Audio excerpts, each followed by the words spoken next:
kami membubarkan diri untuk memulai kembali gerakan perubahan yang baru. Jadi tidak ada kata-kata kamus-kamus lemah hati, ya, lemah lesu, tidak ada semangat, putus asa, itu tidak ada dalam kamus kehidupan kami para pejuang perubahan. Jadi kita akan menyaksikan bagaimana langkah-langkah berikutnya dari gerakan perubahan yang akan kita garap secepatnya. Tentu kita mesti rehat sejenak. Nah, ini yang dimaksudkan oleh Pak Anies tadi siang. Kita akan rehat sejenak, kemudian kita akan melakukan langkah baru. Kan kalau lomba balap formula, ya, Formula E, Formula One dan segala macam, itu kan luar biasa, bong, bong, bong, bong. Tapi ada saatnya kemudian dia berhenti dulu sejenak. Ya, buat apa? Buat mengecek kondisi bannya bagaimana, kondisi mesinnya bagaimana, kondisi si drivernya bagaimana. Namanya pit stop. Setelah kemudian semuanya diperbaiki, diganti yang diperlukan, lanjut. Pit stop namanya. Jadi dalam kehidupan kita juga ada fase itu, pit stop. Saat ini kita pit stop dulu. Dengan membubarkan diri secara resmi Timnas Amin, kita akan pit stop dulu. Kita akan cek kondisi tubuh kita. Jangan-jangan karena kemarin kelelahan, kampanye luar biasa kemana-mana, kemudian ada beberapa anggota badan yang tidak terlalu terperhatikan dan harus mendapat perhatian. Bisa jadi begitu. Ini yang harus kemudian dipulihkan oleh kita. Nah, setelah itu kemudian kita running lagi, ya. Tapi bukan hanya fisik, pikiran juga, mental juga, hati juga. Begitu ya. Nah, ini foto saya tadi bersama sahabat-sahabat dari Timnas Amin, ya. Kita lihat di situ. Ada Bang Iwan Tarigan, ada Bang Nur Iswan dan banyak lagi yang lainnya. Kita semua bertemu. Ada beberapa orang yang nggak bisa hadir. Pak Surya Paloh tak bisa hadir. Pak Sudirman Said nggak hadir. Macam-macam ya alasannya. Ada yang sedang di luar negeri, ada yang sedang di luar kota, ada yang sedang di tempat-tempat. Ada yang sakit juga gitu ya. Mudah-mudahan cepat disembuhkan.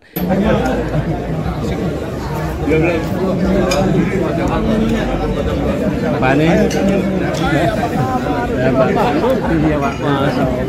Pak Anies, saya ketitipan teman ini Pak Dr. Mehmet Hakim menulis tentang ini katanya disampaikan. Barangkali Pak ada bisa disampaikan video ini. Taruh tas dulu, mau ngambil makan? Iya. Terima kasih, Pak sudah saya terima ini rancangan bukunya, insya Allah dibaca. Salam takdim buat semua. Siap. Ini boleh saya lihat? Iya, buat saya. Kalau boleh tulisin nomor kontak tulisan. Oh siap. Jadi biar bisa kalau ada tim komunikasi siap. Nanti saya serahin aja coba. Ini izin saya Pak ya. Ini salam dari Pak Syariki juga. Ya. Jadi Pak Dr. Insinyur Mehmet Hakim menitipkan buku ke saya yang beliau tulis dan pernah dibahas juga di podcast kita di SC Channel ya, untuk disampaikan ke Pak Anies dan sudah saya tunaikan. Alhamdulillah tersampaikan dengan baik. Dan yang menjadi pertanyaan banyak orang, akan kemana setelah ini Bapak Anies Rashid Baswedan? Nah, tentu kita akan mencoba memberikan gambaran yang yang seimbang lah ya. Karena begini juga sahabat AJ Channel semua, ini banyak pertanyaan yang muncul.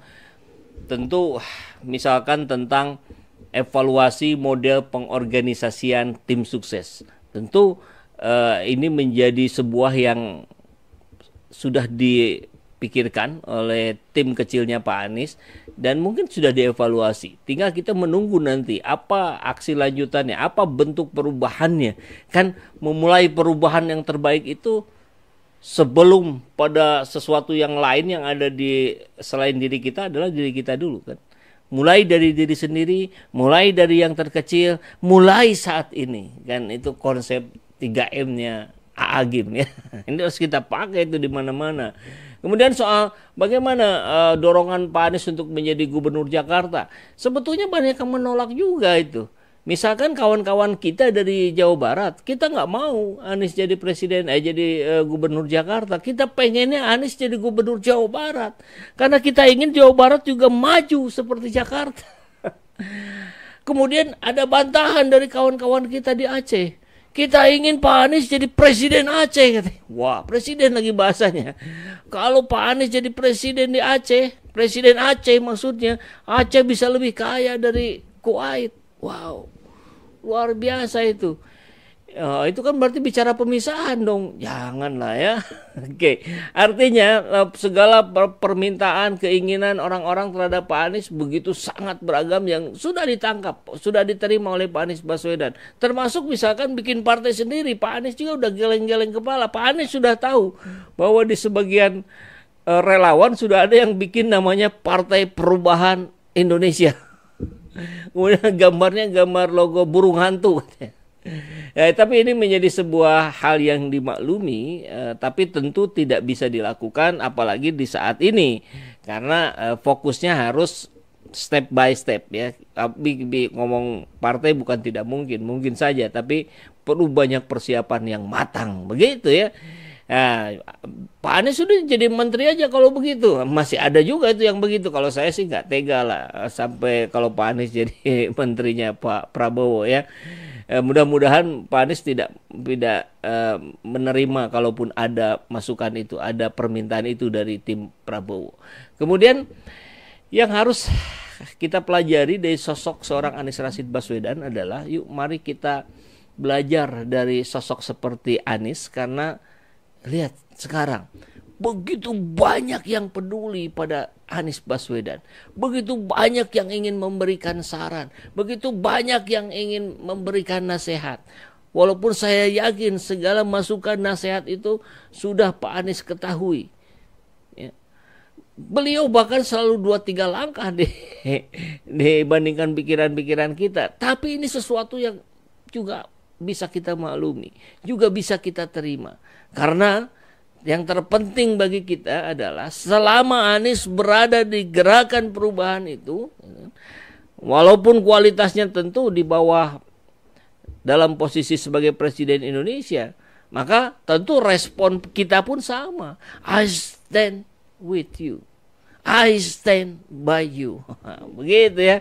Dan kita juga jangan sampai kemudian menjadi apa istilahnya ya, menjadi orang yang lupa dengan kata-kata yang pernah kita ucapkan sebelumnya.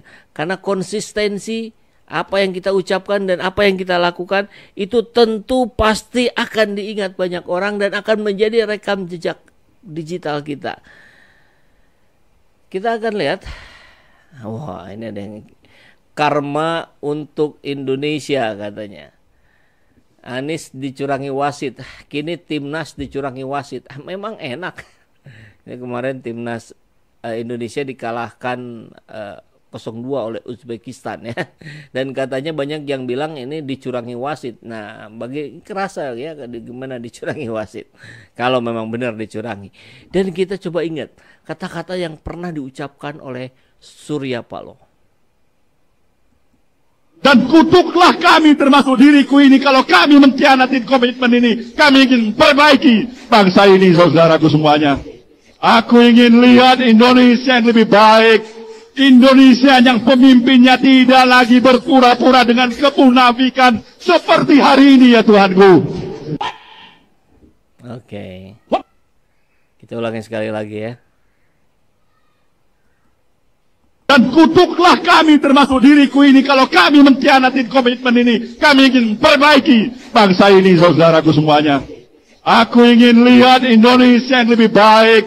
Indonesia yang pemimpinnya tidak lagi berpura-pura dengan kemunafikan seperti hari ini ya Tuhanku. Cukup ya. Ini menjadi rekam jejak digital. Dan ini video kemarin yang sudah kita bahas. Kalau mau tahu masuk ke channel Saiful Zaman kemudian cari judulnya tentang ini. Jadi kembali pada judul besar kita tentang kami membubarkan diri untuk memulai kembali gerakan perubahan yang baru. Bagaimana perubahan yang barunya? Berikan waktu kami sejenak untuk pit stop, ya, untuk rehat sejenak, memulihkan fisik, membersihkan pikiran-pikiran, mendekatkan diri kepada Allah Subhanahu wa taala. Tentu itu harus dilakukan dalam setiap waktu, tapi momen ini menjadi momen penting untuk kita mengambil jeda sejenak, kemudian melanjutkan langkah-langkah baru. Mungkin ada kejutan, kita akan tunggu nanti, ya. Mungkin dalam 2-3 pekan ke depan lah, ya. Assalamualaikum warahmatullahi wabarakatuh. Tetap semangat.